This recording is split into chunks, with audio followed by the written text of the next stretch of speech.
കൊയിലാണ്ടിയിൽ ആനയിടഞ്ഞതിലെ ചട്ടലംഘനത്തിൽ നടപടി സ്വീകരിക്കാൻ ആവശ്യപ്പെട്ടിട്ടുണ്ടെന്ന് വനമന്ത്രി എ.കെ. ശശീന്ദ്രൻ. ആനയുടമകളും ക്ഷേത്രം ഭാരവാഹികളും ഉത്തരവാദികളാണ്. വനവകുപ്പ്, റവന്യൂ, പോലീസ് എന്നിവരുടെ പരിശോധനാ റിപ്പോർട്ടാണ് ലഭിച്ചത്. ക്ഷേത്രത്തിന്റെ എഴുന്നള്ളിപ്പ് ലൈസൻസ് റദ്ദു ചെയ്യുമെന്നും മന്ത്രി മീഡിയ വണ്ണോട് പറഞ്ഞു.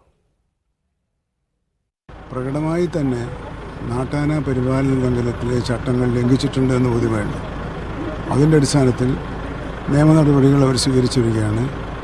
ആ ക്ഷേത്രത്തിന് ഉത്സവത്തിന് ആനകളെ എഴുന്നേൽപ്പിക്കാനുള്ള ലൈസൻസ് റദ്ദ് ചെയ്യാനും തീരുമാനിച്ചിട്ടുണ്ട്. മറ്റ് പോലീസും നിയമ നടപടികളൊക്കെ സ്വാഭാവികം വരും. ഏതായാലും ഇതിനെ ഗൗരവത്തോടു കൂടിയാണ് ഗവൺമെൻറ് കാണുന്നത്.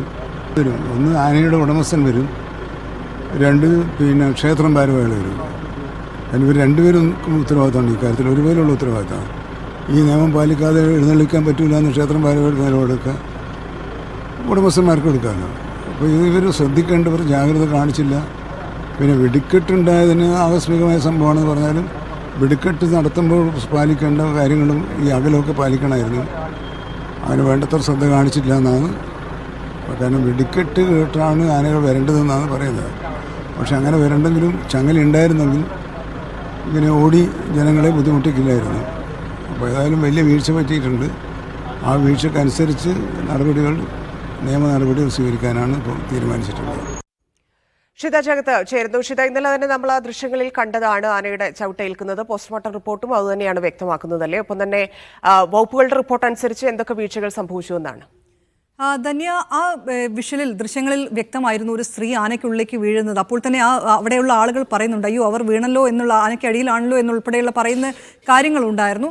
പക്ഷേ ആദ്യം പുറത്തു വന്ന വിവരങ്ങൾ എന്ന് പറയുന്നത് ആ ബീം, അവിടെ ഉണ്ടായിരുന്ന ഒരു കെട്ടിടം ആന ഇടഞ്ഞതിനെ തുടർന്ന് തകർന്നു വീണിട്ടുണ്ടായിരുന്നു. അതിന് ബീമിന് അടിയിൽ പെട്ടിട്ടാണ് ഈ 3 മരണവും എന്നുള്ളതായിരുന്നു ആദ്യം വന്ന റിപ്പോർട്ട്. ഇപ്പോഴാണ് പോസ്റ്റ്മോർട്ടം പൂർത്തിയായത്. അതിൽ ലീലയുടെ മരണം പുറത്തേറ്റ ചവിട്ടാണ്. ആന ലീലയുടെ പുറത്ത് ചവിട്ടേറ്റിട്ടുണ്ട്, ആന്തരികാവയവങ്ങൾക്ക് ക്ഷതം സംഭവിച്ചിട്ടുണ്ട് എന്നുള്ളതാണ് പോസ്റ്റ്മോർട്ടത്തിൽ പ്രാഥമികമായിട്ടുള്ള കണ്ടെത്തൽ എന്ന് പറയുന്നത്. പോലീസിനെ അറിയിക്കുകയും ചെയ്തിട്ടുണ്ട്. മറ്റ് 2 പേരുടെയും മരണം എന്ന് പറയുന്നത് ഈ കെട്ടിടാവശിഷ്ടങ്ങൾ വീണതുകൊണ്ടുള്ളതാണെന്നും കണ്ടെത്തിയിട്ടുണ്ട്. അതായത് ലീല മരിക്കുന്നത് ആനയുടെ ചവിട്ടേറ്റാണ് എന്നുള്ള ഒരു സ്ഥിരീകരണം കൂടിയാണ് പോസ്റ്റ്മോർട്ടം റിപ്പോർട്ടിൽ പുറത്തു വരുന്നത്.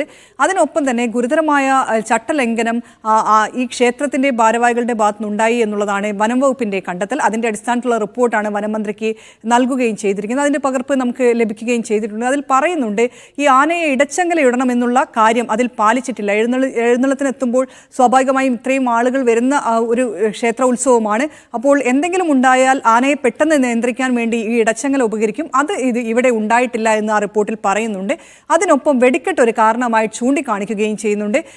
തുടർച്ചയായുള്ള വെടിക്കെട്ടിൽ പ്രകോപിതനായി പീതാംബരൻ എന്ന ആന ഗോകുൽ എന്ന ആനയെ കുത്തുകയായിരുന്നു എന്നുള്ളതാണ് ആ റിപ്പോർട്ടിൽ പറയുന്നത്.